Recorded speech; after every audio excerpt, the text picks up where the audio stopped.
I always wanted to know how they dealt with this. How did the pirates deal with the lack of sex? By midnight, insomnia whispers. I am very curious too how they dealt with this. Also, please consider liking and subscribing. We'll continue. It's interesting. They had gay sex. That's how the famous "arr" sound happened. It was pirates moaning. Anyways, moving on. What if I told you the scariest thing about being a pirate wasn't the cannon fire, or the hangings, or the smell of sweaty men living on salted fish and rum for months, but the fact that nobody on that ship had a reliable sex life? That's right. Forget Jack Sparrow's eyeliner and swagger. The real nightmare was figuring out what to do with your libido when you're trapped on a floating sausage party for half a year. I have an idea. I have an idea, but you won't like this idea. You won't like this idea. They kidnap women. I have another idea, but you wouldn't like it. Maybe that's how the story of mermaids happened.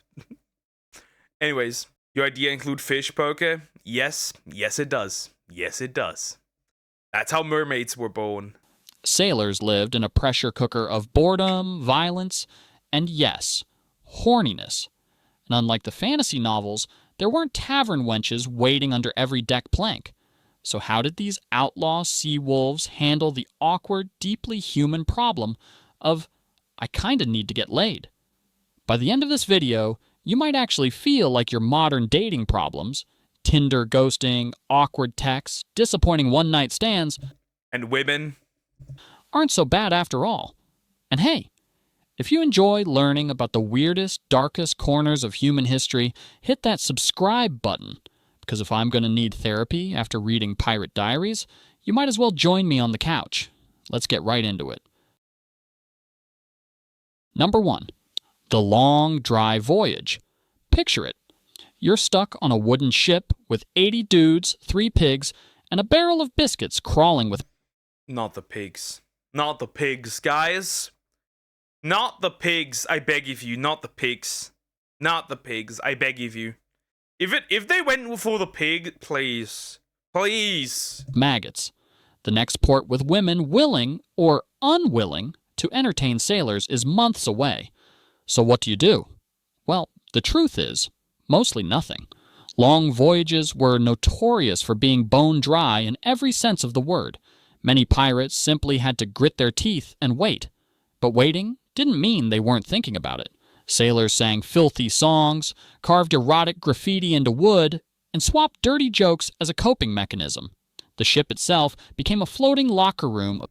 The first real gooners, what's worse? Sea pirate or jail prisoners? Sea pirate, yeah. I think they just made some of them femboys, that's it. The pig, I hope not. The pig. Of testosterone and innuendo. And the longer the voyage, the more obsessive it got. Picture your office's most unhinged group chat, except you can't mute it because you're trapped in the chat room itself, bobbing up and down on the ocean. The irony? Pirates loved freedom, but when it came to their own bodies, they were basically prisoners of circumstance. Bro, I don't see the dude, I don't see the problem. I don't understand the problem. I've been sexless for the majority of my life. Not just majority, all of it. Actually, all of it. I don't see the problem. Just rub one off and sail along. It was the world's least sexy prison sentence, complete with bad food and scurvy. Number 2, shipmates as soulmates. Here's where things get spicy. Pirates weren't always as no-homo as Hollywood likes to pretend. In fact, historians have found records of matelotage, a practice where 2 male pirates basically became life partners. This wasn't just about splitting treasure. It could mean sharing a bed, sharing rations, and yes, sometimes sharing affection. Think of it as gooning. Or majority. If you consider corn, then sure. If you don't consider corn, then never. Pirate marriage, but with more pistols and fewer in-laws. And while not every mate lotage was sexual, some absolutely were. Ships. Why was there a woman? Pirates went gay. Pretty much. Of that. Wait, well, I am assuming that, well, you can say that, but then you have prisoners who do the exact same. Nice, me approve. They found love, I guess. Were pressure cookers of intimacy. You ate together, slept together, fought together. It's not shocking that sometimes the lines blurred. When you're trapped at sea, the guy next to you with a decent singing voice and all his teeth suddenly looks like a solid catch. Of course, outsiders later twisted this into jokes about pirates being unnatural. But really, it was just human beings adapting to a weird, claustrophobic environment. Sometimes you need what you need. If you were being two-man marriage in 1970, you would risk execution. Well, now there will be a pirate BL. That's already been the case. Well, you can say that, but the problem is that this happens in prisons too. This, by the way, the same behavior, by the way, happens among mice. So, fun fact. You can only play dice so many times before you start noticing how broad your bunkmate's shoulders are. Number 3, the Port City Explosion. Now, don't get me wrong, when pirates did finally reach land, they made up for lost time with terrifying enthusiasm. The moment a crew rolled into a port city like Nassau or Port Royal, brothels and taverns went into overtime. Local women, sex workers, and sometimes even desperate townsfolk got swept into what could only be described as a week-long carnival of questionable hygiene. Pirates blew through gold. I mean, questionable hygiene makes sense. That makes very much sense. I'm assuming that the STD rate, by the way, among pirates was probably ginormous. They had cheese down there on their tip. 100%. 100%. That must have been diabolical. Prison is much more modern, by the way. Obviously, but the scenario is pretty much the same. A lot of men in a crowded space. Old, faster than frat boys at a Vegas strip club. Some sailors spent their entire share of treasure on alcohol and prostitutes in a single night, then staggered back to the ship penniless. Ports even had entire economies built around this. Liquor sellers, brothel owners, and corrupt officials all counted on pirates' explosive lust and stupidity. The scary part? Disease, syphilis, and... Like I said, STDs must have been... This must have been... Bro. There's probably a good chance that more pirates died through STDs than they did through actually the sea. Diabolical. Gonorrhea spread through pirate crews faster than gossip at your family reunion. Some men came back from shore leave with more than a hangover. They came back doomed, but in their eyes, it was worth it. Months of doom. All I'm gonna say is doom. Deprivation, followed by one chaotic blowout. That was the cycle. Number 4, desperate substitutions. So what do you do when the ship hasn't... There's goats. Now there's not just pigs, there's goats too. They did it with the goats. ...seen land in months, and the only companionship around is livestock. Yep. Bad. No, not the goats, not the animals, no. The rumors are true. Some sailors turned to goats, pigs, or whatever unfortunate animal happened to be on board. Ship journals and early naval court cases quietly mention unnatural acts with animals, which were punishable by death if discovered. Imagine being hanged not for piracy, but because someone caught you making eyes at the goat. It wasn't common. Yeah, that would be something. You will be hanged because you were a little too spicy with animals. Sounds like rumors. Trust me, there are people who do this. That's enough. I don't know about human using pigs. You poor sweet summer child. You poor sweet summer child. There was a time on Twitter where this was not banned immediately. You are a poor sweet summer child. You are a poor innocent sweet summer child in comparison to what I had to witness on Twitter. There were videos out there of women doing it with dogs on Twitter at one point. There were videos of men doing it with a pig on Twitter.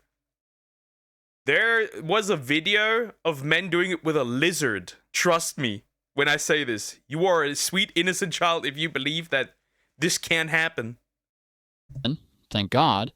But it happened enough that captains wrote strict rules about it. The line between, "We need these animals for food," and "Jerry, get away from the sheep," was apparently thinner than we'd like to admit. The dark comedy here is that pirates were fighting over gold and glory while occasionally dealing with the very unglamorous reality of barnyard temptations. Disney definitely skipped that subplot in Pirates of the Caribbean. Number 5. The cross-dressing escape. I guess they weren't just sailing the seas, they were sailing the pig. Here's a twist you won't see coming. Not every man on board was a man. Some women disguised themselves as male pirates to escape poverty, abuse, or just sheer boredom with land life. Famous cases like Anne Bonny and Mary Read prove it wasn't just rumor. And yes, sometimes these secret women ended up as sexual partners for pirates.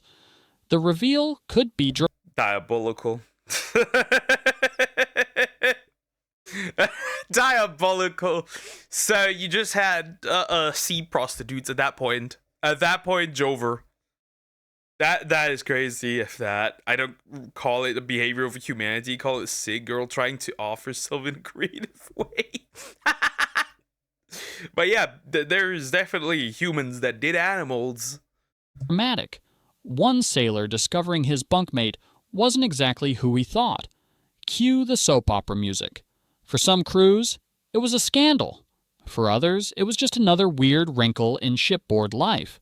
The irony is that cross-dressing gave women the freedom to join the most hyper-masculine, testosterone-soaked environment imaginable.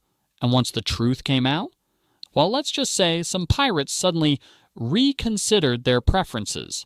It's like the 1700s version of catfishing, but with more cannons and fewer DMs. And a lot less fat. A lot less fat. Number 6. The don't ask, don't tell reality. Pirates were criminals, but they weren't stupid. They knew better than to openly flaunt taboo behaviors because mutiny was always a risk. If the crew hated you, you were done. So whatever happened between two shipmates often stayed between two shipmates. This unspoken rule, call it the proto don't ask, don't tell, kept the ship functioning. Everyone knew there was pent-up energy on board. Everyone knew some men were closer than just brothers in arms, but as long as it didn't wreck discipline, captains often turned a blind eye.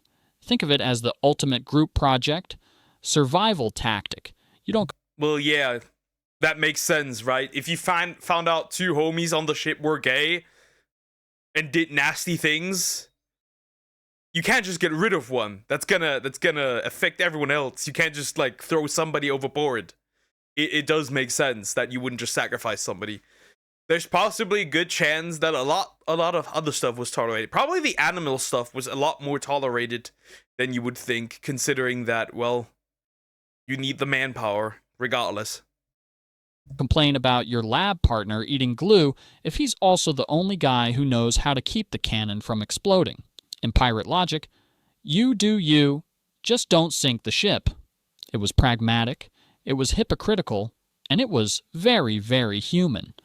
Pirates could be ruthless killers at sea, but when it came to each other's sex lives, the vibe was basically, I'm not touching this one, literally or figuratively. Number 7. The curse of disease. Let's talk about STDs, because, oh boy, pirates had plenty. Sailors were basically the Uber drivers of syphilis. I'll just be like, yo, we're selling, we came here to sell, I don't know, whatever. And they're like, yo, we're selling STDs, want one? Burying it from one continent to another. One wild night in Port Royal could leave a man with a lifelong souvenir that burned worse than cannon fire. Gonorrhea was so common, the crew sometimes had to reshuffle sleeping arrangements because half the men couldn't stop groaning from pain. And without antibiotics, the cures were medieval nightmare fuel: mercury ointments, toxic brews, or just letting the disease slowly rot your body. Imagine your captain screaming, "Hoist the mainsail!" while you're doubled over clutching your pirate booty for all the wrong reasons. Disease wasn't just embarrassing, it was disabling. A crew riddled with infection was a weaker crew, which made them easier prey. The cruel irony: pirates were fearless in battle, but terrified of... I'm gonna be real. That seems like a good strategy to take down your enemies if you have no other chance. Just spread your STD, just like rub your behind and squish it into somebody's face. Problem solved. Dead. what a single night ashore might do to their nether regions. Turns out, the scariest enemy wasn't the Royal Navy, it was syphilis. Number 8. Rum and repression. Sometimes the solution wasn't sex, it was booze. Pirates loved rum so much that it became their primary coping mechanism. Drunkenness dulled the loneliness, numbed the frustration, and turned nights into blurry hazes of bad singing and worse decisions. But rum wasn't just fun, it was functional. A tipsy crew was less likely to mutiny over their captain's sex life or their bunkmates' suspicious friendship. Alcohol gave pirates an excuse to laugh off tension, both sexual and otherwise. The downside? Addiction. Pirates drank... Obviously. To be fair, I think main cause of death was definitely STDs, 100%. It is, but it's so forbidden. No, well, back then, it wasn't really forbidden. Biological war is far worse than normal explosives. Sometimes you gotta do what you gotta do. Until they were staggering messes, and sometimes it ended in fights, stabbings, or falling overboard. But for many, it was easier than facing the long months of enforced celibacy. Basically, rum... It's really not that deep. It's really not that deep. I've been doing the celibacy part for all my life. You gotta chill a little, calm down. It's not that deep. ...was therapy, Tinder, and antidepressants all rolled into one nasty, watered-down drink. Number 9. The exotic lover fantasy. Sailors spent so long at sea that they built entire mythologies about the exotic lovers waiting in foreign lands. From Caribbean islands to Southeast Asia, local women became the subject of sailor songs, stories, and fantasies. When they finally docked, dreaming of the local baddie. I can understand. Back then they couldn't spread biological war. They could spread viruses in the normal way. Like I said, rub your junk and then put your hand into your enemy's face. Problem solved. Pursued these encounters like treasure hunts. Some even married women abroad, creating tangled webs of mixed families in port cities. But let's be honest, most of these romances were transactional, powered by coin, rum, or brute force. The fantasy, however, kept men going during the long, dry spells. Exotic lovers became the pin-up posters of the 18th century, fueling the imagination of pirates who had nothing else to dream about besides salted pork and the smell of sweaty hammocks. The irony? The fantasy was often better than the reality. The dream of passion in far-off lands usually ended with a hangover, an empty purse, and a rash that didn't go away. Pretty much. That bad, really bad, doesn't matter. Sometimes modern problems require modern solutions. That were stinky to a level we can't imagine, obviously. You're not gonna shower with salt water, will you? Yeah, it's just like interesting to see how they would deal with this. I mean, mostly just like, to be fair, they would probably just be drunk. Hey. Number 10. The Bro Code of the Sea. Here's something you won't see in polished history books. Pirates had their own unofficial bro code for dealing with pent-up lust. The rule was simple: don't make it weird. Whether it was two men quietly sharing a hammock, a crewmate sneaking off in port, or someone nursing an embarrassing rash, you didn't gossip. This was survival. If a fight broke out over someone's private life, the whole ship could collapse into chaos. So the unspoken agreement was, keep your mouth shut. Don't talk about it, goon in silence. Simple. Drink your problems away, pretty much. Pass the rum and pretend you didn't notice who was cuddling whom under that ragged blanket. It was crude, it was fragile, but it worked. Pirates were anarchists, but even anarchy needs boundaries. And in this case, the boundary was, there can be order in chaos, but there can never be chaos in order. don't ask questions you don't want the disgusting answers to. Over time, sailors exaggerated their sex lives into wild legends. A single encounter in Havana became a dozen women in one night. A quick visit to a brothel turned into tales of seducing princesses. Pirates lived on reputation, and nothing boosted that like a filthy story. The truth? Most pirates were broke, diseased, or too exhausted to actually... So, no difference to what is going on today, pretty much, when it comes to men. There's still plenty of dudes out there who make up stories of sleeping with a lot of women, and then you're like, yeah, nah, buddy, I don't believe you in a little bit. Bro code was mainly assume your place. Yeah, it was pretty much really just like, stick with your own stuff, probably, I'm assuming. Live up to their own hype, but the lies gave them status. Around the fire, swapping outrageous sex tales was as valuable as sharing stolen treasure. It was their version of social media clout. Pirate Instagram, except instead of thirst traps, it was bragging about the countless lovers they absolutely, definitely had.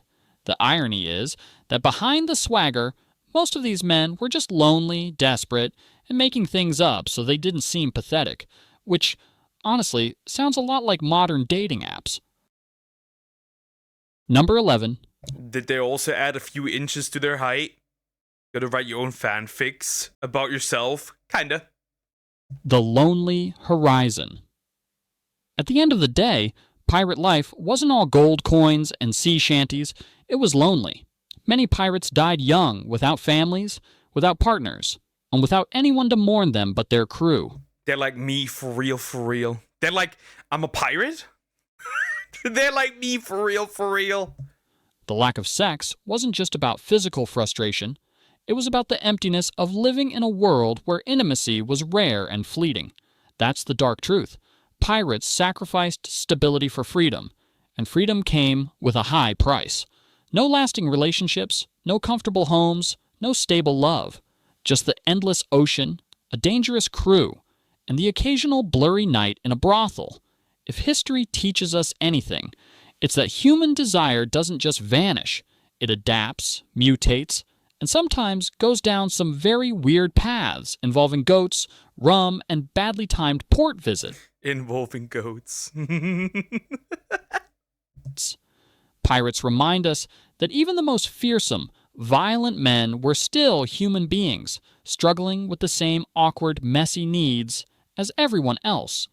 And maybe the real lesson is this.